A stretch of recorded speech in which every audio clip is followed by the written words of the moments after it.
नमस्कार, मी Vrushali घटपांडे विचारचक्रच्या special talks मध्ये आपल्या सगळ्यांचं स्वागत करते.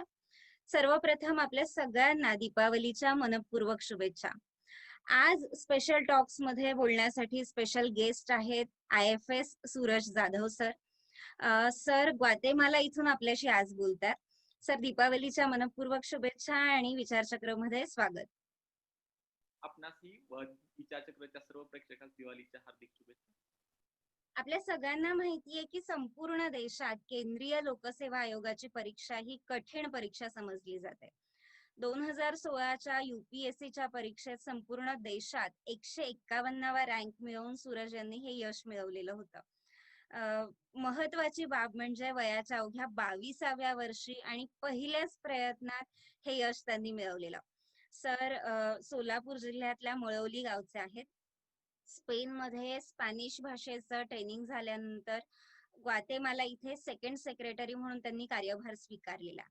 त्यामुळे मळवली सारख्या ग्रामीण भागातून येऊन UPSCतलं यश मिळवणं आणि IFS पदी नियुक्ती होऊन आता आंतरराष्ट्रीय स्तरावर भारताला रिप्रेझेंट करणं ही महाराष्ट्रासाठी किंवा मराठी जनांसाठी आनंदाची आणि अभिमानाची बाब आहे.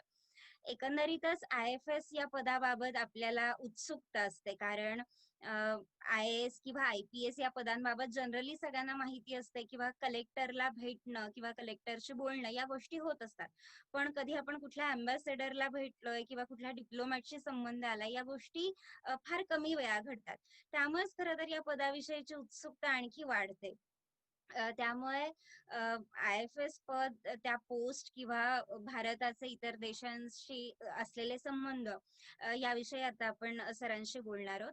या सगळ्याबरोबरच सरांचं अफाट वाचन आहे. तुम्ही त्यांची फेसबुक प्रोफाईल जर चेक केली तर त्यावर कायम वाचनाचे आणि पुस्तकाचे संदर्भ दिलेले असतात. UPSCचा निकाल लागल्यानंतर सुद्धा वाचनामुळे, केवळ वाचनामुळे मी हे यश मिळवू शकलो असं त्यांनी अनेकदा सांगितलेलं आहे.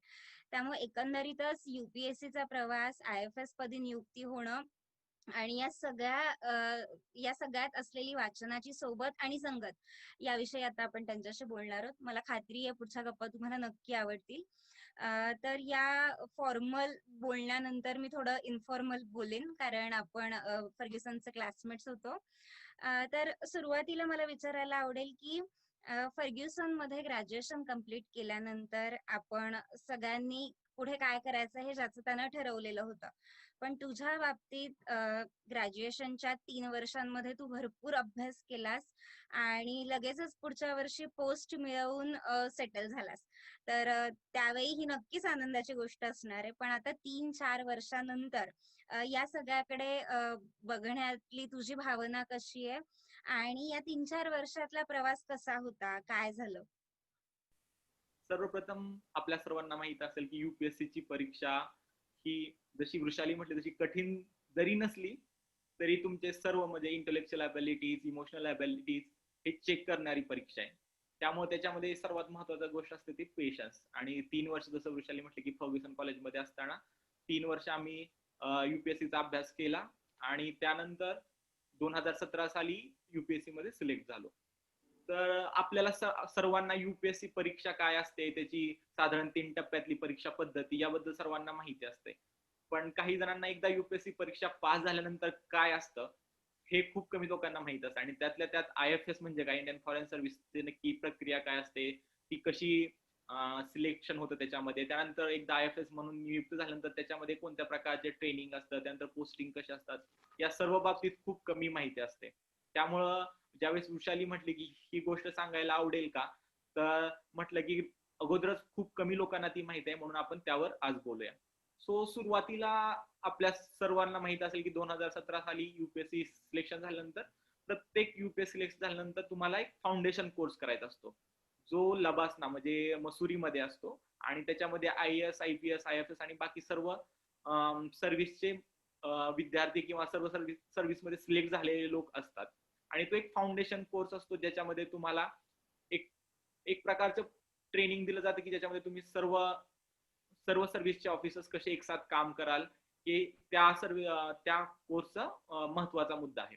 आणि याच्यामध्ये सुरुवातीला लाईक एज्युकेशनल कॅपॅबिलिटी चेक करतातच, पण त्याच्याबरोबर एक्स्ट्रा करिक्युलर ऍक्टिव्हिटीज, त्यानंतर तुमचे छंद, त्यानंतर वेगवेगळ्या प्रकारच्या ऍक्टिव्हिटीज त्याच्यामध्ये तुम्हाला भाग घ्यायला लावणे, या प्रकारचे सर्व लबासनाच्या कोर्समध्ये असतं. लबासनाचा कोर्स हा प्रामुख्याने असं म्हणता येईल की तुमचा सिव्हिल सर्व्हिसेस मध्ये ओरिएंटेशन असतं, की civil service I don't know की तुम्हाला माहित असेल की सिव्हिल सर्व्हिस मध्ये लाईक ऑलमोस्ट 1950s पासून जेव्हापासून आय एस मध्ये किंवा IPS किंवा IFS या लोकांचे ट्रेनिंग घ्यायला सुरुवात झाली, हे खूप म्हणू शकता की माहेरघर आहे की सिव्हिल सर्व्हिस ट्रेनिंगचं. आणि त्यानंतर मग तुम्ही लबासनामध्ये हा सर्व सर्व्हिसेसनी एकत्रित कोर्स केल्यानंतर तुमचं प्रत्येक सर्व्हिसनुसार तुम्हाला वेगवेगळ्या ठिकाणी जावं लागतं. जसं की IS वाले लबासनामध्येच राहतात, IPS त्यांना हैदराबादमध्ये जावं लागतं, आणि IFS आम्ही सर्वजण दिल्लीला येतो. आणि दिल्लीमध्ये साधारण तुमचं 6 महिन्याचं ट्रेनिंग असतं, ते फॉरेन सर्व्हिस इन्स्टिट्यूट, त्याला आता Sushma Swaraj foreign service institute म्हणतात. तिथे साधारण तुम्हाला 6 महिन्याचं ट्रेनिंग दिलं जातं.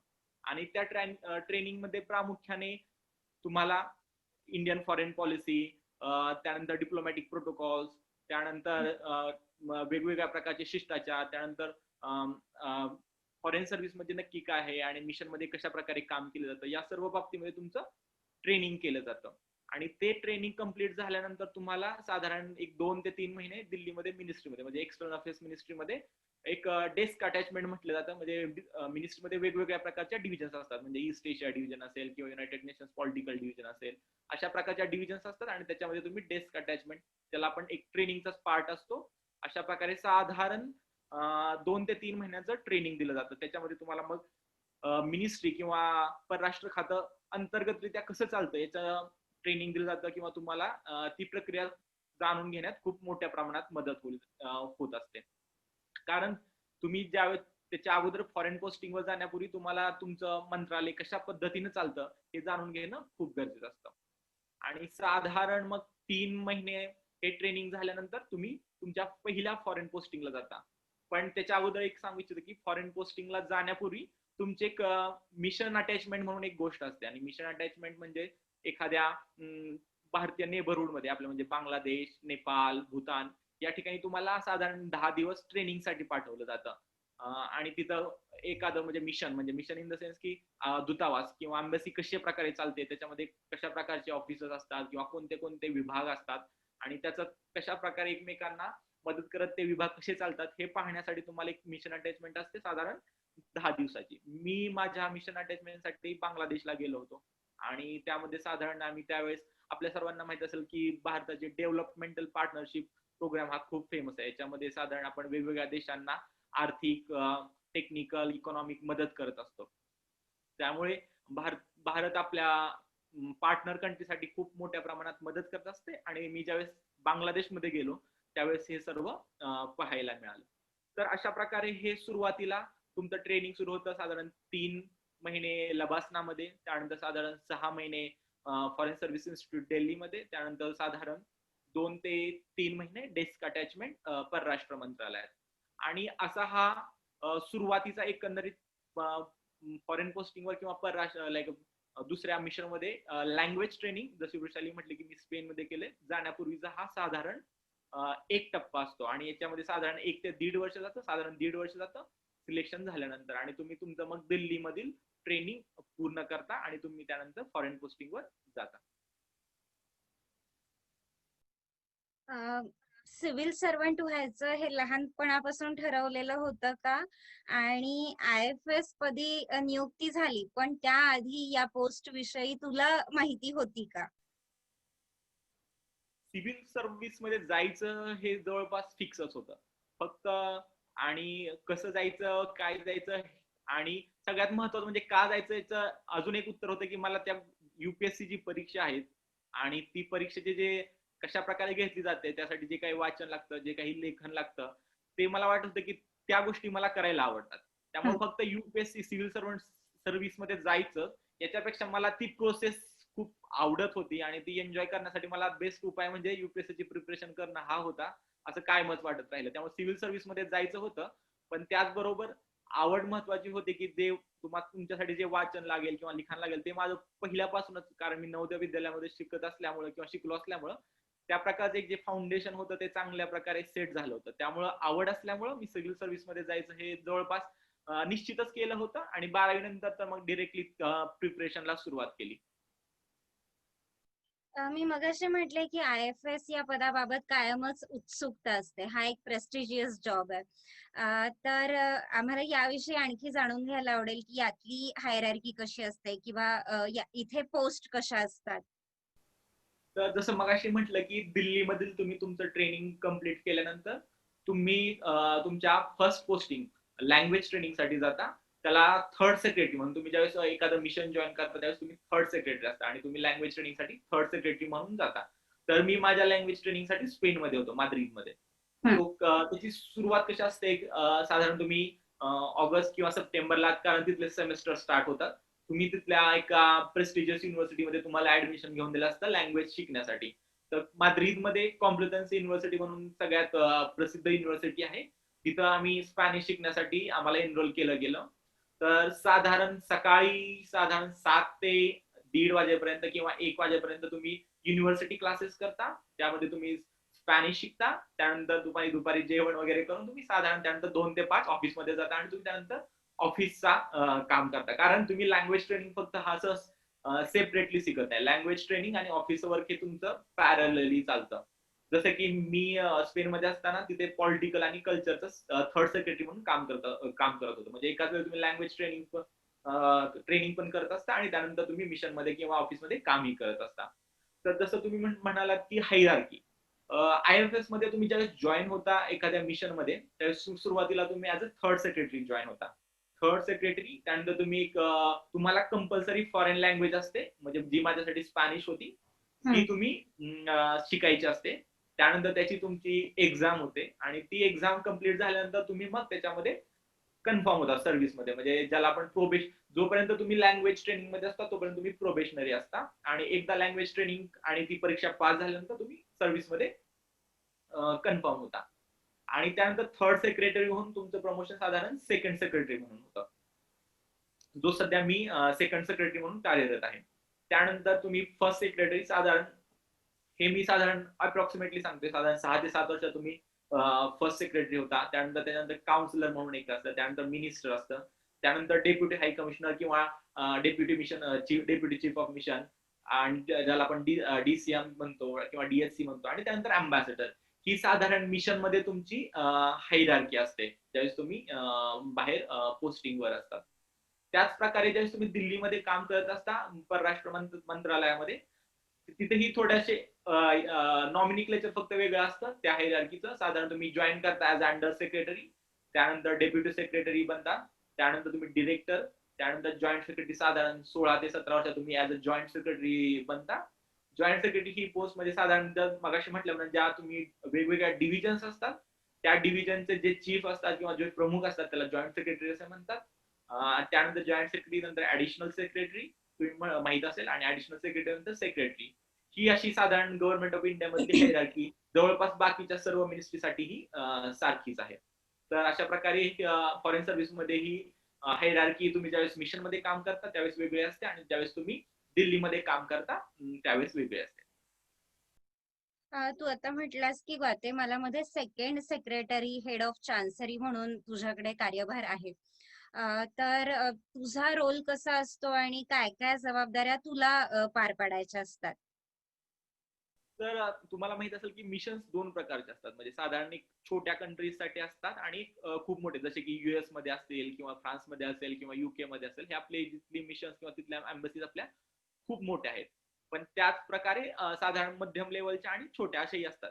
आता ग्वातेमाला ही एक सेंट्रल अमेरिकेमधील कंट्री, लाईक मध्य अमेरिकेतील देश आहे.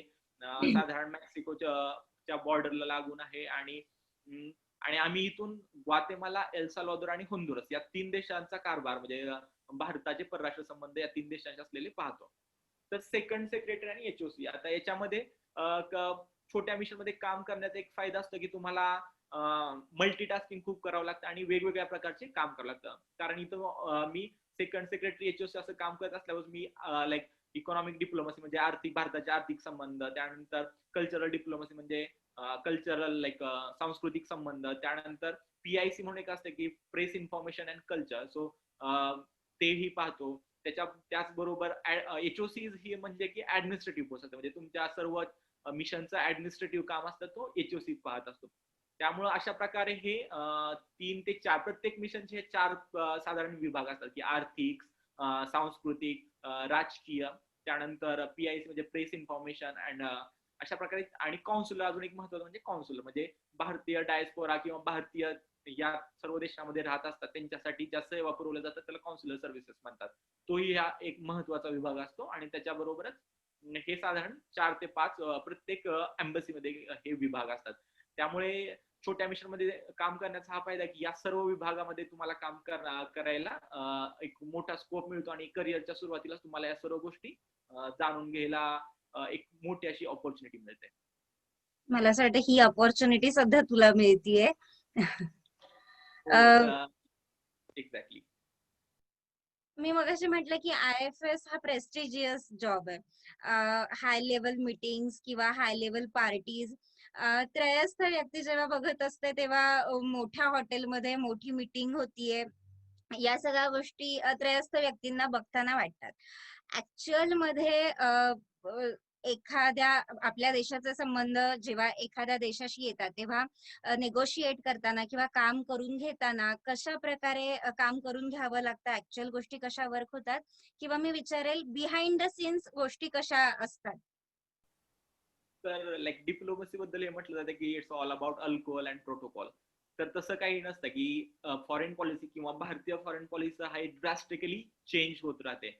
म्हणजे काही वर्षापूर्वी जी सर्व्हिस इलिटिस्ट अशी मानली जाते इंडियन फॉरेन सर्व्हिस, ती आता खूप मोठ्या प्रमाणात डेमोक्रेटाईज झालेले आहेत. म्हणजे जसं की माझ्यासारखे खूप भारताच्या सर्व कानाकोपऱ्यातून आज आम्ही लोक भारतीय फॉरेन सर्व्हिसला रिप्रेझेंट करतो आहोत. त्या त्या मानाने जसं म्हटलं की कशा प्रकारे चालली जाते डिप्लोमसी, तर मी 3-4 उदाहरणांच्या साह्याने एक्सप्लेन करू इच्छितो की नक्की मिशन किंवा नक्की एम्बसी कशा प्रकारे काम करते. तर आपण सुरुवात करूया की कल्चरल डिप्लोमसी म्हणजे भारताचे सांस्कृतिक संबंध आपण कसे वेगवेगळ्या देशामध्ये कसे स्थापित करतो किंवा भारतीय संस्कृतीला परराष्ट्रामध्ये कशी चालना देतो. तर Indian council of cultural relation म्हणजे ICCR एक संस्था आहे जे भारताचे सांस्कृतिक संबंध सर्व जागतिक स्तरावर पोहोचवण्याचे प्रयत्न करत असते, ज्याला आपण सॉफ्ट पॉवर म्हणतो किंवा कल्चरल डिप्लोमसी म्हणतो त्या प्रकारे. तर याच्यासाठी काय असतं की भारतातील वेगवेगळ्या जे डान्स ग्रुप्स असतात किंवा गायक असतात त्यांना ही ICCR ही संस्था वेगवेगळ्या देशामध्ये पाठवत असते आणि मिशन त्यांचे वेगवेगळे असे मोठे इव्हेंट्स ऑर्गनाईज करण्याचा प्रयत्न करत असते. तर मी ज्यावेळेस आलो म्हणजे कोविडच्या एक्झॅक्टली साधारण 1 महिना अगोदर आम्ही इथं ग्वातेमाला, एल साल्वादोर आणि होन्डुरस मध्ये साधारण भारतामधून ओडिसा म्हणजे ओडिया डान्स आहे, क्लासिकल डान्स आहे, त्याचे खूप मोठा साधारण 6 ते 7 लोकांचा ट्रूप आला होता आणि इथं त्यांचे डान्स परफॉर्मन्स आम्ही इथल्या वेगवेगळ्या सिटीज मध्ये, कॅपिटल्स मध्ये आयोजन करायचं होतं. आणि हे लक्षात ठेवलं पाहिजे ही आपल्यासाठी एक संधी असते, कारण ह्या सर्व गोष्टी ह्या आयसोलेशन मध्ये नसतात. कल्चरल डिप्लोमसी असेल, इकॉनॉमिक डिप्लोमसी असेल, पॉलिटिकल डिप्लोमसी असेल किंवा बाकी काउन्सिलर गोष्टी असतील, त्या सर्व एका पॅरलली चालत नसतात, तर ते एकमेकाशी इंटरकनेक्टेड असतात. एकाचा फायदा तुम्हाला स्पिल ओव्हर इफेक्ट म्हणून दुसऱ्यामध्ये होत असतो. तर सुरुवातीला जसं म्हटलं की हे कल्चरल ट्रूप्स आले होते, त्यांच्यासाठी आम्ही ते खूप फेमस ग्वातेमालामध्ये नॅशनल थिएटर आहे, मिगेल एंगल अस्तोरियास म्हणून एक नॅशनल थिएटर आहे. त्याची कॅपॅसिटी साधारण 6 ते 7 हजार कॅपॅसिटी आहे त्या थिएटरची. आणि is one of the like best म्हटलं तरी चालेल सेंट्रल अमेरिका किंवा अमेरिका मधलं. आणि त्याच्यामध्ये आम्ही ह्या ओडिया डान्सचा परफॉर्मन्स घेतले होते आणि साधारण 6 ते 7 हजार लोकांनी तो लाईव्ह पाहिला होता. साधारण 1 ते 1.5 हजार लोक म्हणजे 1 ते 1.5 तास तो परफॉर्मन्स चालला होता आणि साधारण 6 ते 7 हजार लोकांनी तो परफॉर्मन्स पाहिला होता. पण जसं म्हटलं की तुम्ही म्हटलं की या सर्व गोष्टी अरेंज करण्यासाठी खूप मोठी चॅलेंजिंग गोष्ट असते. 6 ते 7 हजार लोक, त्यांना लॉजिस्टिकल अरेंजमेंट असतील, कारण वेगवेगळ्या मिशन्स, वेगवेगळे मंत्री आपण बोलत असतो अशा इव्हेंटसाठी. मग त्यांच्यासाठी जे प्रोटोकॉलची गोष्ट असते ते खूप महत्वाचं असतं. त्यांच्यासाठी शिष्टाचार, त्यांचे बसण्याची जागा वगैरे हे सगळं तुम्हाला खूप मायन्यूट डिटेल्स मध्ये प्लॅनिंग करावं लागतं. तर ही अशा प्रकारची कल्चरल डिप्लोमसी चालते. आणि त्यानंतर ग्वातेमालामध्ये आम्ही त्यानंतर एल साल्वादोर अँड होन्डुरस. आणि फॉरेन सर्व्हिसचा मगाशी म्हटल्याप्रमाणे एक फायदा असा की तुम्हाला खूप फिरायला मिळतं. जसं मी आता इथं ग्वातेमालामध्ये जरी असलो तरी मला होन्डुरस आणि एल साल्वादोर या देशांचे पण आम्ही काम पाहत आहोत. त्यामुळे मला एल साल्वादोर आणि मागच्या 6-7 महिन्यात एल साल्वादोर आणि होन्डुरसला साधारण 3 ते 4 वेळा जायला मिळालेलं आहे.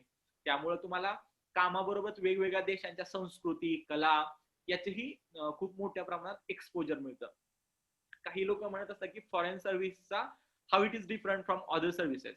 सो त्याच्यातला हा एक मुख्य मुद्दा असं म्हणता येईल की पर्सनल फ्रंटवर खूप मोठ्या प्रमाणात तुम्हाला एक्सपोजर मिळतं. साधारण भाषा असेल, त्यानंतर फूड लाईक खाणे-पिणे असेल, त्यानंतर फिरणे असेल, त्यानंतर वाचन, लेखन या सर्व गोष्टीमध्ये तुम्हाला खूप चांगल्या पद्धतीने एक्सपोजर मिळतं. कारण तुमचे मगाशी म्हटलं की पार्टीज, हाय लेवल पार्टीज वगैरे, पण ह्या पार्टीज नसून ते तुमच्यासाठी एक ऑपॉर्च्युनिटी असतात की हाय लेवल लोकांशी मिळणे, किंवा कारण तुम्हाला कायमच त्या त्या देशातील मुख्य लेखक, त्या देशातील मुख्य पत्रकार यांचा कायम ऍक्सेस मिळतो.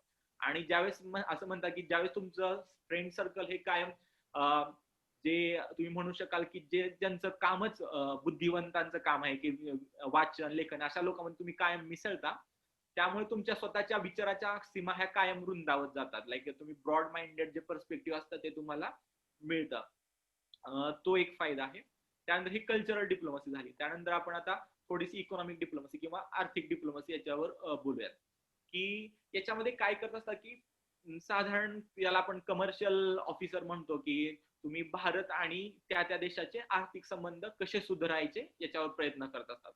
आर्थिक संबंध दोन प्रकारचे असतात, की एकतर इम्पोर्ट आणि एक्सपोर्ट वाढवणे, आणि दुसऱ्या प्रकारचं म्हणजे इन्व्हेस्टमेंट वाढवणे.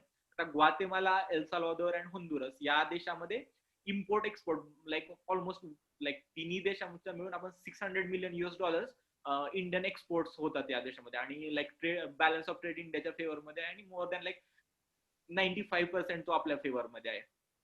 सो हे आर्थिक संबंध कसे वाढवायचे, आपले इम्पोर्ट आणि एक्सपोर्ट या देशामध्ये कसे वाढवायचे, त्याच्यासाठी वेगवेगळ्या प्रकारचे रेग्युलेटरी अप्रुव्हल्स असतात. त्यानंतर मार्केट ऍक्सेस असतो, म्हणजे त्या देशाचा आपल्या कंपन्यांना या देशामध्ये व्यापार करणं कसं जास्तीत जास्त सुलभ बनवता येईल याचे प्रयत्न करायचे असतात. त्यानंतर डिरेक्ट ट्रेड रिलेशन्स असतात. आणि आपल्याला माहित असतं की कोविडमुळे हे सगळं थांबलेलं आहे आता, म्हणजे लिटरली ट्रेड रिलेशन्स तुम्हाला माहिती असतं की बिझनेस हा विदाउट फिजिकल प्रेझेन्स किंवा विदाउट फिजिकल इंटरॅक्शन व्हायला खूप कमी प्रमाणात होतं, कारण विश्वासाचं असतं आणि याच्यामध्ये खूप मोठ्या प्रमाणात ऑर्डर्स दिलेल्या असतात. त्यामुळे लोक असे फक्त व्हर्च्युअल याच्यावर ते ऑर्डर्स द्यायला सुरुवातीला साधारण मार्च, एप्रिल, मे मध्ये खूप कमी प्रमाणात बिलिंग होते. पण काय झालं की सगळ्यांनी आता हा न्यू नॉर्मल म्हणून एक्सेप्ट केलेला आहे. त्यामुळे आता मग सगळं इव्हन बिझनेस हे व्हर्च्युअल मोडवर आलेलं आहे. त्यामुळे आमचं ऍज एम्बसी आमचं काम काय असतं की इंडियन बायर लाईक बेसिकली आम्ही सध्या व्हर्च्युअल बायर सेलर्स मीट खूप मोठ्या प्रमाणात ऑर्गनाईज करतो. म्हणजे काय करतो की भारतीय कंपन्या वेगवेगळ्या सेक्टर्स मध्ये, म्हणजे फार्मास्युटिकल असेल, टेक्सटाईल असेल, ऑटोमोबाईल असेल, त्यानंतर फूड प्रोसेसिंग इंडस्ट्रीमध्ये असेल, इव्हन प्लास्टिक, लॉजिस्टिक्स, याच्यामध्ये इंडियन कंपनीज आणि ग्वातेमाला मधून जे ते प्रोडक्ट्स लाईक परचेस करू इच्छित आहेत त्यांची अशी व्हर्च्युअल मीटिंग करतो, ज्याला आपण व्हर्च्युअल बायर सेलर्स मीट म्हणतो. आणि त्याच्यामध्ये एकमेकांना, आणि एम्बसी काम करते कारण एम्बसीला क्रेडिबिलिटी असते. We are like representing Indian government or Indian people. So जो ग्वातेमाला मधून इंडियन कंपनीकडून इम्पोर्ट करू इच्छितो त्याला ती हमी पाहिजे असते की जो बिझनेस करतोय तो ऑथेंटिक आहे, किंवा त्याला कोणत्याही प्रकारची फसवणूक होणार नाही, कारण याच्यामध्ये खूप मोठ्या प्रकारच्या अमाऊंट इन्व्हॉल्व असतात. त्यामुळे ज्यावेळेस Indian embassy as a facilitator काम करते, त्यानं फायदा काय होतो की तो विश्वास वाढला जातो, आणि ग्वातेमालन किंवा जे सेंट्रल अमेरिकन बायर्स आहेत त्यांच्यामध्ये एक प्रकारचा विश्वास होतो की हा तुम्ही त्या कंट्रीज कडून इम्पोर्ट करू इच्छिता. तो या प्रकारचा आहे की कल्चरल डिप्लोमसी, इकॉनॉमिक डिप्लोमसी. आणि त्याचबरोबर सध्या आता एक महत्वाचं आहे की मागच्या 5 ते 6 वर्षात तुम्हाला माहित असेल की आपण इंडियन गव्हर्नमेंट खूप मोठ्या प्रमाणात international day of yoga, Ayurveda day या अशा भारतीय मातीतून उगवलेल्या कल्पनांचा संपूर्ण जगभर प्रसार करण्यासाठी खूप मोठ्या प्रमाणात काम करत आहे. मग त्याचा प्रचार प्रसार करण्यासाठी इंडियन एम्बसी हे एक माध्यम आहे. मग ह्या देशातील वेगवेगळ्या इन्फ्लुएन्सर असतील, सोशल मीडिया इन्फ्लुएन्सर्स असतील, किंवा मोठमोठे लोक असतील त्यांना, किंवा मोठमोठे बिझनेस असतील त्यांना हे पटवून देण्याचं काम करायचं की how this is good and how it will help Guatemalan people and all those things. आणि त्यामुळे मग एक प्रकारचे दोन्ही देशातील पीपल टू पीपल कॉन्टॅक्ट वाढवणं खूप गरजेचं असतं. आणि अशा प्रकारे हे एम्बसीचं काम साधारण या 3 ते 4 पिलरवर चालत असतं. तू आता म्हणताना म्हटलास की तुम्ही रिप्रेझेंटेटिव्ह असता, तर हे रिप्रेझेंटेशन करताना एक विशिष्ट शिष्टाचार पाळावा लागतो. तर हे सगळं कसं करता आणि यात बाकीचा जो तुमचा इंडियन स्टाफ असतो तो आणि लोकल स्टाफ यांची भूमिका कशी असते? हा, शिष्टाचार असं म्हटलं की आता खूप आपल्याला एक लक्षात घेतलं पाहिजे की डिप्लोमसी ही इव्हॉल्व्ह होत आहे. म्हणजे साधारण 60 ते 70 वर्षापूर्वी ज्या प्रकारची डिप्लोमसी होती त्या प्रकारची डिप्लोमसी आता राहिली नाही आणि पुढच्या 10 वर्षात ही तशा प्रकारची राहणार नाही. आणि शिष्टाचार हा लाईक बॅकबोन असं म्हटलं जात होतं या डिप्लोमसीचा. आणि तो एका सर्टन लेवल पर्यंत ते खरंही आहे. पण त्याचबरोबर जो रिजिड प्रोटोकॉल म्हणता येईल आता, तो खूप मोठ्या प्रमाणात चेंज होत आहे, आता पहिल्यासारखं राहिलेलं नाही. तर शिष्टाचार अशा प्रकारे असतो की, आणि शिष्टाचार जनरली कशासाठी असतो म्हटलं की, त्या ज्या हाय लेवल व्हिजिट असतात ज्याला आपण व्हीव्हीआयपी व्हिजिट म्हणतो, म्हणजे साधारण व्हिजिट राष्ट्रपती, उपराष्ट्रपती आणि पंतप्रधान यांच्या ज्यावेळेस दुसऱ्या देशामध्ये व्हिजिट असतात त्याला लाईक व्हीव्हीआयपी व्हिजिट किंवा हाय लेवल व्हिजिट म्हणतात. आणि या व्हिजिट मध्ये तुम्हाला खूप मोठ्या प्रमाणात काही शिकण्यासारखंही मिळत असतं. ज्यावेळेस मी स्पेन मध्ये होतो त्यावेळेस लिटरली म्हणजे त्यावेळेस 2019 साली इथून व्हाईस प्रेसिडेंटची एक विजिट कोस्टारिका मध्ये होते. आणि त्यावेळेस मी ते ट्रान्झिट पॉईंट होता माद्रिद, त्यामुळे तुम्हाला वेगवेगळ्या पद्धती कसं ट्रीट केलं जातं ते तुम्हाला शिकायला मिळतं. आणि त्याचबरोबर मीटिंग मध्ये काय होतं हे तुम्ही बाहेरून, काही वेळा तुम्ही पार्ट नसता मीटिंगचा, काही वेळा बाहेरून पाहत असता, काही वेळा आतून पाहत असता. आणि ही मीटिंग होती ती मी बाहेरून पाहिली होती, इन द सेन्स की बाहेरून पार्टिसिपेट झालो होतो.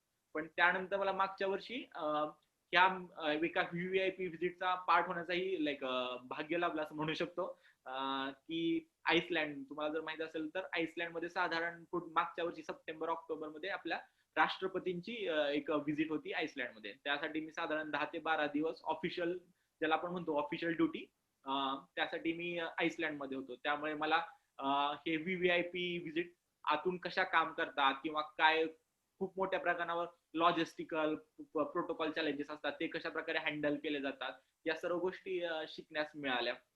आणि याचा मुख्य फायदा असा हा होतो की करिअरच्या सुरुवातीला या सर्व गोष्टी पाहण्यास किंवा अनुभवण्यास मिळाल्यामुळे तुम्हाला एक प्रकारचं जसं म्हटलं की एक अभिमान जो गोष्ट असते ते वाटतं. कारण तुम्ही जसं म्हटलं की आपण आपल्या देशाला रिप्रेझेंट करत असता. आणि ज्यावेळेस तुमच्या देशाचे राष्ट्रपती, उपराष्ट्रपती किंवा परराष्ट्रमंत्री त्या देश येत असतात आणि त्यांचं जे स्वागत होतं किंवा ते स्वागत हे एका भारतीयाचं स्वागत असून संपूर्ण देशाचं स्वागत असतं. त्यामुळे ते अशा वेळेस तुम्हाला खूप अभिमान वाटतो किंवा एक असं फिलिंग येतं की वाव, काहीतरी आपण वेगळं अनुभवत आहोत. सो ते एक फिलिंग खूप महत्वाचं असतं, जे तुमचा एक ड्राईव्ह असतो जो सर्व्हिस मध्ये काम करण्याचा, तोही तुम्हाला एक नव्याच प्रकारचं मोटिवेशन देत असतो. नक्कीच. आपल्याला माहितीये की परदेशात राहणं हे अवघड आणि परदेशात राहणाऱ्या भारतीयांना भारतीय दूतावासाचा मोठा आधार असतो. तर कशा प्रकारे इंडियन डायस्पोराला इंडियन एम्बसीची गरज भासत असते आणि इंडियन एम्बसीची या भारतीयांना कशा प्रकारे मदत होत असते? तर आपण म्हटलं की काउन्सिल, याला साधारण जनरल टर्म्स मध्ये काउन्सिलर सर्व्हिसेस म्हणतात, की इंडियन डायस्पोरा असेल त्यांना मदत करण्यासाठी आपण प्रत्येक एम्बसी मध्ये काउन्सिलर विंग असते जे हे सर्व काम पाहत असते. आणि आणि लिटरली आपण टॅग लाईनच आहे प्रत्येक भारतीय मिशनची की विदेश में आपका घर भारत का दूतावास. म्हणजे भारताबाहेर तुमचं इंडियन एम्बसी एक प्रकारचं घरच आहे. तर साधारण 3 ते 4 प्रकारच्या सर्व्हिसेस असतात त्याच्यामध्ये, काउन्सिलर सर्व्हिसेस मध्ये, की जे भारतीय आहेत ते विसा घेऊन त्या त्या देशामध्ये काम करण्यासाठी आलेले असतात. मग त्यांचा पासपोर्ट काही वेळा लाईक व्हॅलिडिटी संपलेली असते, मग ते रिन्यू करण्यासाठी काही लोकांचे पासपोर्ट हरवतात, मग ते पासपोर्ट ज्यांना पाहिजे असतात ते मिळवण्यासाठी. त्यानंतर पोलीस व्हेरिफिकेशन सर्व्हिसेस, अशा वेगवेगळ्या प्रकारचे सर्व्हिसेस असतात त्या काउन्सिलर सर्व्हिसेस या एम्बसीच्या पुरवतात. त्याच प्रकारे अजून एक महत्वाचं काम असते की ज्या वेगवेगळ्या भारतामध्ये घटना घडत असतात किंवा वेगवेगळ्या ज्या सुधारणा होत असतात त्या त्या करण्यासाठी तुम्ही भारतीय जो डायस्पोरा असतो त्याला कायम ब्रीफ देत असतात. किंवा वेगवेगळे प्रकारचे सण तुम्ही एम्बसी मध्ये ऑर्गनाईज करत असतात, त्याच्यामध्ये तुम्ही बोलत असतात. जसं की दिवाळी असेल, जो आम्ही लाईक 1-2 दिवसापूर्वी इथेही ग्वातेमाला मध्ये सुद्धा साजरा केला. दिवाळी असेल, होळी असेल, अशा प्रकारचेही तुम्ही करत असता. काही वेळा इंडियन फिल्म फेस्टिवल तुम्ही अरेंज करता इंडियन कम्युनिटीसाठी. आणि त्याचबरोबर काही जणांना इथे काही काही ठिकाणी स्टुडंट्स पण असतात, मग त्यांच्यासाठी वेगवेगळ्या प्रकारच्या सर्व्हिसेस असतात. आणि तुम्हाला माहित असेल की मागच्या माहित असेल की सध्या इंडियन एम्बसी ही इंडियन एम्बसी तुम्ही जस्ट ट्विटरवर किंवा कोणत्याही सोशल मीडियावर काही प्रॉब्लेम असेल तरी मेसेज केला तरी तुम्हाला अगदी खूप कमी वेळात रिप्लाय येतो आणि अगदी खूप रिस्पॉन्सिव्ह काउन्सिलर सर्व्हिस आहेत हे सगळ्यांना आता माहित असेल की आणि याच्यासाठी इंडियन डिप्लोमसी म्हणजे कौतुक ही संपूर्ण जगामध्ये होत असतं की किती रिस्पॉन्सिव्ह आहे. तर हे साधारण एक प्रकारचं काम असतं. त्याच प्रकारे काही वेळा काउन्सिलरचं दुसरं काम असतं की व्हिसा देणे. म्हणजे जे ग्वातेमाला, एल साल्वाडोर किंवा होंडुरास माझ्या पुरतं बोलायचं झालं तर इथून जे लोक इंडियामध्ये टुरिझमसाठी बिझनेससाठी जाऊ इच्छितात मग त्यांना तुम्ही व्हिसा देण्याचं काम करत असतात. मग त्याच्यासाठी वेगवेगळ्या प्रकारचे आता सध्या तरी ई व्हिसाही मिळतो. तर काही लोक ई व्हिसापेक्षा एम्बसीमध्ये येऊन फिजिकली व्हिसा घेण्यासाठी प्रिफरन्स देतात. मग त्याच्यासाठी अशा प्रकारच्या सर्व्हिसेस असतात. त्यामुळे भारतीय डायस्पोरासाठी बेसिकली हे भारत आणि त्या ज्या देशामध्ये ते राहते याच्यामधला एक कनेक्ट आहे एम्बसी. मग आम्ही 26 जानेवारीचे प्रोग्राम्स अरेंज करत असेल, त्यानंतर 15 ऑगस्ट असेल, मग त्यासाठी तुम्ही स्वातंत्र्य दिना दिवशी किंवा प्रजासत्ताक दिना दिवशी त्यांना बोलवणार, त्यांच्या बरोबर तुम्ही तो दिवस साजरा करणार. अशा प्रकारची लोकल कम्युनिटीची मोठ्या प्रमाणात इन्व्हॉल्वमेंट असते. भारताबाहेर पडल्यावर खाण्यापिण्याच्या सगळ्याच सवयी बदलतात. या सगळ्यात काही कॉम्प्रोमाइज करावं लागतं का? आणि काम करताना इतर छंद जोपासता येतात का? याला धरूनच पुढे की इतर छंद कुठले? तर खाण्यापिण्याच्या तर भारताबाहेर म्हणण्यापेक्षा ज्यावेळेस तुम्ही तुमचं गाव, शहर, राज्य सोडता त्यावेळेस प्रत्येकाच्या खाण्यापिण्याच्या सवयी बदलतात. म्हणजे ते व्हेरी नॅचरल की ज्यावेळेस मी नवोदय विद्यालयात होतो त्यापासून ज्यावेळेस त्यानंतर पुण्यामध्ये गेलो तिथल्या वेगळ्या, त्यानंतर मसुरीमध्ये गेलो तिथल्या वेगळ्या, त्यानंतर दिल्लीमध्ये गेलो तिथल्या वेगळ्या, त्यानंतर स्पेनमध्ये आलो तिथल्या वेगळ्या आणि आता ग्वातेमाला आलो त्या सुद्धा वेगळ्या. So basically yes. आणि तुम्ही ज्यावेळेस ते ऍक्सेप्ट करता त्यावेळेस मग खूप काही प्रॉब्लेम येत नाही. फक्त तुम्हाला काय म्हणतात की खाण्याच्या बाबतीत जास्त पर्टिक्युलर नाही राहिला तर मग काही प्रॉब्लेम येणार नाही. आणि खाण्याच्या बाबतीत आणि लिटरली कोणत्याही प्रकारचा प्रॉब्लेम आतापर्यंत तरी आलेला नाही. काही कारण मला वेगवेगळ्या प्रकारचे भारतीय रेस्टॉरंट असतात. कधी काही वेळा तुम्ही घरी कुक करता आणि सगळ्यात फायदा की तुम्हाला त्या त्या देशाचे लोकल फूड्स खायला मिळतात. जसं की स्पेन मध्ये असताना तिथले लोकल खूप मेडिटेरियन जेवण हे खूप चांगल्या प्रकारचं जेवण असं म्हटलं जातं आणि खूप हेल्थ आहे. ते अनुभव खाण्यास मिळालं आणि लिटरली मी तिथं तेच खात होतो कायम. स्पॅनिश जेवणच कायम जेवत होतो. सेम ग्वातेमालामध्ये आल्यानंतर ही तसंच झालेलं आहे. ग्वातेमालामध्ये ही त्यांचं खूप आणि ग्वातेमाला हा उष्णकटिबंधीय देश असल्यामुळे भारत आणि ग्वातेमाला यांच्यातलं जेवणाचं खूप मोठ्या प्रमाणात साम्य आहे. म्हणजे आपण जसं मक्याची भाकरी जे म्हणतो तर यांचा हा ट्रिपल डाएट आहे. तर मक्याची भाकरी असेल किंवा यांच्या इथं फ्रिकोलिस जे म्हणतात म्हणजे आपण राजमा चावल जो म्हणतो तोही इथं खूप मोठ्या प्रमाणात खाल्ला जातो. त्याच प्रकारे बनाना प्लतानोस स्पॅनिश मध्ये त्याला प्लतानोस म्हणतात. आणि ते खूप म्हणजे जसे केळी आपल्याकडे दूध शिकरण असं जे म्हणतात किंवा तसे हे केळीचे वेगवेगळे पदार्थ इथेही खाल्ले जातात. त्यामुळे खाण्याच्या बाबतीत खूप मोठ्या प्रमाणात इथेही साम्य आहे. त्यामुळे खाण्याचा काही तसा प्रॉब्लेम येत नाही.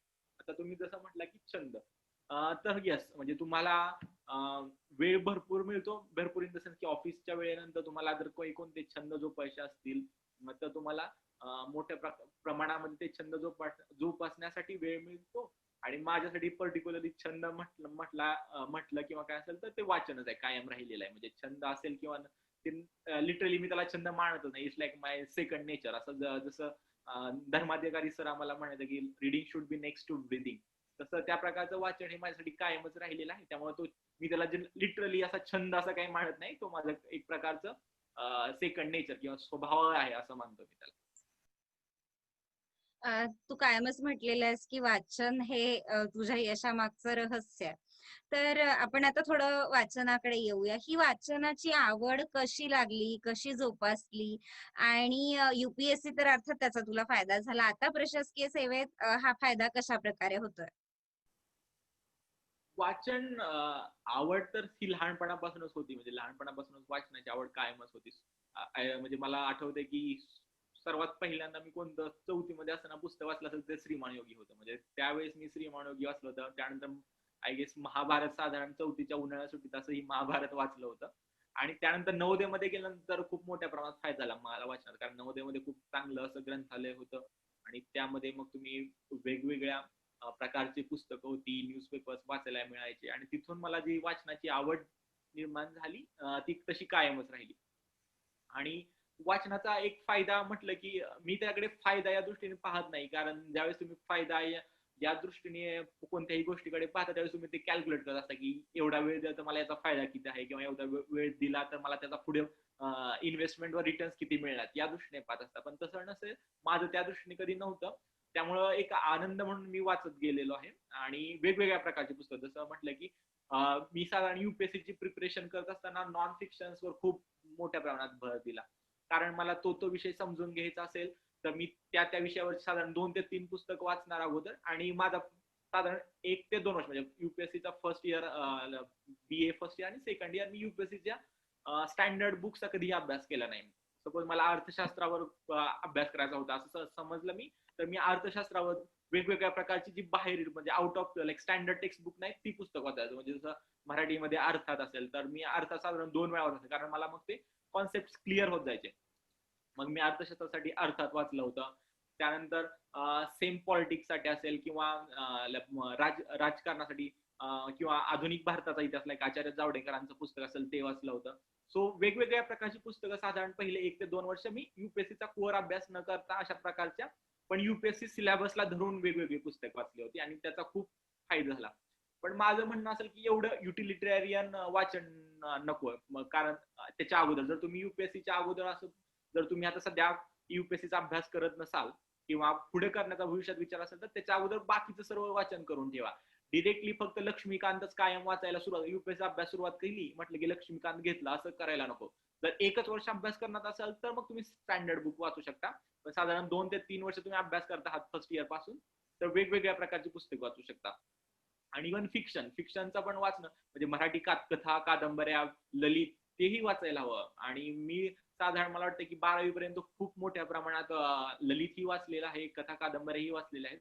आणि एक चांगली सवय म्हणा की कसं असतं की आपण जे काही वाचतोय त्याचा आउटपुट किती आहे तेही लक्षात घेतलं पाहिजे. जस्ट वाचन फॉर द सेक ऑफ वाचन हेही नको आहे. म्हणजे काही करायचं की तुम्ही ऍक्टिव्ह जे रिडिंग म्हणतात ते केलं पाहिजे, की नोट्स काढा, पुस्तक वाचल्यानंतर त्याचा एक समरी लिहा, त्यानंतर तुम्हाला त्या पुस्तकाबद्दल काय वाटलं ते लिहा. त्यानं काय होतं तुमच्या इंटेलेक्च्युअल फॅकल्टीज त्या डेव्हलप होतात. तुम्हाला जे काही तो विषयचा गाभा समजतो आणि तो तुम्ही नंतर आयुष्यामध्ये कुठेही कोणत्याही प्रकारे युज करू शकता.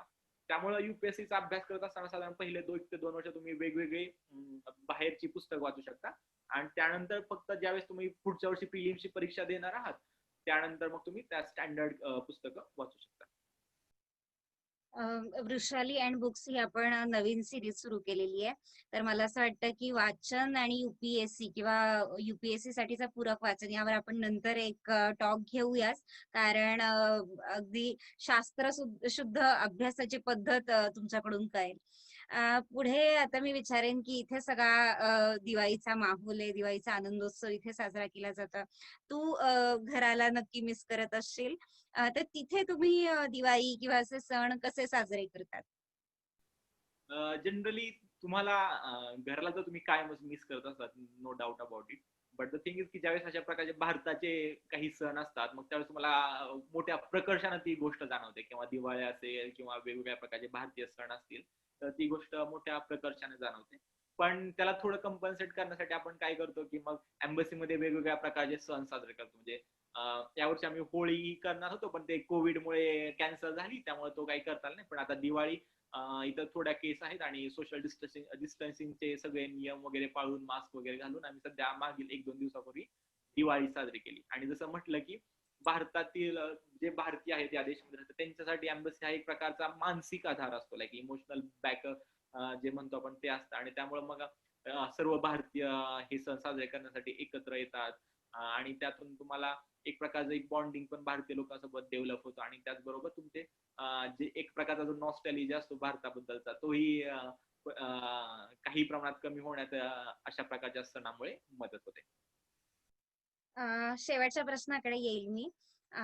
22व्या वर्षी पहिल्या अटेम्प्ट मध्ये युपीएससीतलं यश मिळवणं हा तुझा प्रवास अनेकांसाठी प्रेरणादायी ठरलेला आहे. तर आता जे विद्यार्थी युपीएससीची तयारी करत असतील त्या अभ्यास करणाऱ्या विद्यार्थ्यांना काय सांगशील? सर्वप्रथम मी म्हणेल की 2 प्रकारचे विद्यार्थी असतात युपीएससीची प्रिपरेशन करणारे. एक म्हणजे साधारण जे BA फर्स्ट इयर पासून किंवा तुमच्या ग्रॅज्युएशनच्या फर्स्ट इयर पासून प्रिपरेशन करतात, आणि जे अगदी नेक्स्ट इयरला UPSC परीक्षा देणार ते 1 वर्ष डेडिकेटेड अभ्यास करणारे UPSC विद्यार्थी. तर मी याला 2 विभागामध्ये वाटेन आणि त्यांच्यासाठी वेगवेगळ्या प्रकार सांगेन, की जे विद्यार्थी UPSC आता एक्झॅक्टली सुरुवात करत आहेत, जे लाईक पहिल्या आणि दुसऱ्या वर्षामध्ये आहेत, त्यांना मी एवढंच सांगेन की just like don't limit yourself to UPSC preparation. जेवढं जास्तीत जास्त वाचता येईल, जेवढं जास्तीत जास्त लिहिता येईल, जेवढं जास्तीत जास्त लोकांना भेटता येईल, जेवढं जास्तीत जास्त विषय खोलवर समजून घेता येईल तेवढं समजण्याचा प्रयत्न करा. फक्त UPSC तुम्हाला माहित असेल तर मागच्या 2-3 वर्षाच्या प्रिलिम्सचे किंवा मेन्सचे क्वेश्चन पेपर्स बघितले असतील तुम्ही, तर UPSC ही कोचिंग कल्चरच्या बिहाइंड लाईक म्हणजे त्याच्या पुढे जाण्याचा प्रयत्न करते, की कोचिंग मध्ये जे शिकवत आहेत त्याच्यापेक्षा काहीतरी वेगळं देण्याचा कायम प्रयत्न करते. आणि त्याचा आणि दरवर्षी तुम्ही ऐकत असाल की यावर्षीचा UPSC प्रिलिम्सचा पेपर खूप अवघड होता किंवा मेन्सचा पेपर खूप वेगळा आला होता. तर त्याच्यावर जर तुम्हाला हे 2-3 वर्षांना टाळायचं असेल तर एक उपाय, बेस्ट उपाय आहे की तो विषय खूप खोलावर समजून घेण्याचा प्रयत्न करा, तो विषय चांगल्या पद्धतीने समजून घेण्याचा प्रयत्न करा. आणि कोणताही विषय चांगल्या पद्धतीने समजून घेण्याचा प्रयत्न म्हणजे जास्तीत जास्त वाचन, लिखाण, चिंतन, मनन त्या गोष्टीवर करायचं आणि त्यानंतर तुम्हाला जे काही वाटतं ते लिहिण्याचा प्रयत्न करायचा. तर मी जे UPSC ची नुकतीच सुरुवात करतायत त्यांच्यासाठी सांगेन. आणि UPSC म्हणजे स्टँडर्ड बुक्स कोणते किंवा कसा अभ्यास करावा या ज्या खूप मायन्यूट डिटेल्स मधल्या गोष्टी आहेत, मे बी कधी आपण त्याच्यावर नंतर एखादा व्हिडिओ करू शकतो, त्यावरही आपण नंतर बोलूया. त्याच व्यतिरिक्त जे अगदी नेक्स्ट इयर UPSC ची परीक्षा देणार आहे त्यांच्यासाठी मी म्हणेल की तुम्हाला मात्र खूप स्पेसिफिक अभ्यास करणं गरजेचं आहे, ज्याला आपण टनेल विजन जे म्हणतो, की ते टनेल विजन असणं खूप गरजेचं आहे, की एवढी एवढी पुस्तकं अगदी म्हणजे तुमचं शेड्यूल आहे ते प्रत्येक दिवसाचं ते म्हणजे ठरलेलं असलं पाहिजे, व्यवस्थित प्लॅनिंग असलं पाहिजे. कोणता प्रिलिमचा पहिले 6 महिने अभ्यास करणार, त्यानंतर 3 महिने मेन्सचा अभ्यास करणार, त्यानंतर प्रिलिमच्या पहिले 3 महिने परत पूर्णपणे प्रिलिमचा अभ्यास करणार, किंवा म्हणजे तुम्हाला जी स्ट्रॅटेजी सूट होत असेल त्याच्यानुसार तुम्ही स्ट्रॅटेजी बनवू शकता. आणि सध्या रिसोर्सेसची तर काही कमी नाही, इंटरनेटवर सर्व प्रकारचे रिसोर्सेस अवेलेबल आहेत. त्यामुळं कमीत कमी रिसोर्सेस मध्ये जास्तीत जास्त अभ्यास आणि जास्तीत जास्त रिव्हिजन याच्या प्रकारे कसा अभ्यास करता येईल ते लक्ष ठेवणं गरजेचं आहे.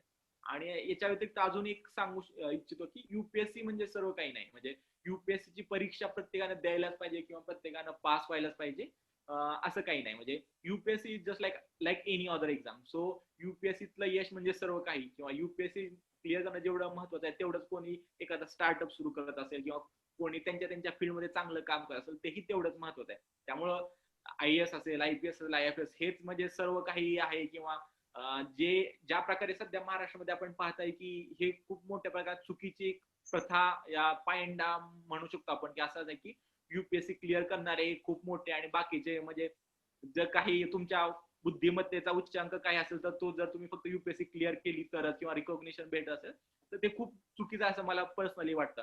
की प्रत्येकानं आपापल्या आवडीनुसार क्षेत्र निवडावं आणि त्या क्षेत्रामध्ये जर तुम्ही यशस्वी होत असाल तर ते तुम्ही यशस्वी आहातच. त्यामुळे त्यासाठी UPSC क्लिअर करायला पाहिजे किंवा MPSC क्लिअर करायला पाहिजे असं काही नाही. आणि त्यामुळे मी जे UPSC अभ्यास करतात त्यांनाही सांगू इच्छितो आणि बाकीच्या जे विचारचक्रचे हे प्रेक्षक पाहत आहेत त्यांनाही सांगू इच्छितो की UPSC म्हणजे सर्व काही नाही. की UPSC व्यतिरिक्त अनेक क्षेत्र आहेत ज्याच्यामध्ये तुम्ही खूप उत्तमरित्या काम करू शकता, ज्याच्या माध्यमातून तुम्ही देशाची सेवा करू शकता, तुम्ही तुमच्या कुटुंबाला आधार देऊ शकता. त्यामुळे don't limit yourself to UPSC. आणि आताच्या जगामध्ये तर खूप मोठ्या अशा संधी अवेलेबल आहेत. त्यामुळे सगळ्यात महत्वाचं मी म्हणेल की आपल्या आवडीच्या क्षेत्रानुसार ते क्षेत्र निवडा. जसं धर्माधिकारी सर कायम म्हणायचे, ते क्षेत्र निवडल्यानंतर तुम्हाला जे आवडतं ते करा, न की कोणी घरचे सांगतायत, पिअर प्रेशर आहे किंवा तो UPSC क्लिअर झाला म्हणून तुम्ही UPSC अभ्यास करताय किंवा तुम्हाला UPSC मध्ये खूप मोठ्या प्रमाणात जसं लाल दिव्याची गाडी जे वगैरे असेल किंवा पैसे, मान सन्मान वगैरे सगळं मिळतं म्हणून तुम्ही UPSC, तर तसं करत असाल तर अजिबात UPSC करू नका. तुम्हाला जर आवडत असेल तर जरूर करा, पण या सर्व बाह्य गोष्टी आहेत त्या खूप दिवस सस्टेन करू शकणार नाहीत. त्यामुळे तुमचं अंतर्गत मोटिवेशन आहे तेच सस्टेन करू शकणार तुम्हाला ओव्हर द 40 इयर्स. जर ते असेल तरच UPSCचा किंवा कोणत्याही क्षेत्राचा विचार करा. जर ते आवड नसेल तर किंवा पिअर प्रेशर म्हणून किंवा सामाजिक मान्यता मिळते म्हणून जर तुम्ही या परीक्षेमध्ये किंवा कोणत्याही क्षेत्रामध्ये जात असाल तर थोडा विचार करून जावा असं मी म्हणेन. शेवटचा संदेश मुलाचा होता. मला खात्री आहे विचारचक्राच्या प्रेक्षकांना आणि विशेषतः जे विद्यार्थी हा व्हिडिओ बघत असतील त्यांना नक्कीच यातून इनपुट्स मिळाले असतील. थँक्यू सूरज, आज वेळात वेळ काढून तू बोललास आमच्याशी. आणि आपण यापुढेही UPSC किंवा वाचन यावर व्हिडिओ तू आमच्याशी बोलणं आम्हाला आवडणार आहे. तर आपण नक्की असे व्हिडिओ पुढे करूयात. आमच्याशी आज वेळ देऊन बोललास त्याबद्दल मनपूर्वक धन्यवाद.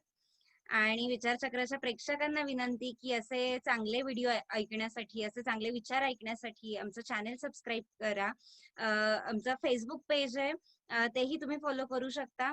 आणि व्हिडिओ इतरांना शेअर करायला सुद्धा विसरू नका. धन्यवाद. धन्यवाद. ही संधी दिल्याबद्दल तुझेही धन्यवाद. आणि मी हे जरुरी सांगू इच्छितो की मीही विचारचक्रचे व्हिडिओ अधूनमधून पाहत असतो आणि वेगवेगळ्या विषयावर जे काही पाहायला मिळतं ते खरंच खूप अनालिसिस करून किंवा खूप चांगल्या पद्धतीनं मांडलेलं आहे. त्यामुळे तुम्हालाही तुमच्या पुढील कार्यासाठी शुभेच्छा. धन्यवाद. थँक्यू.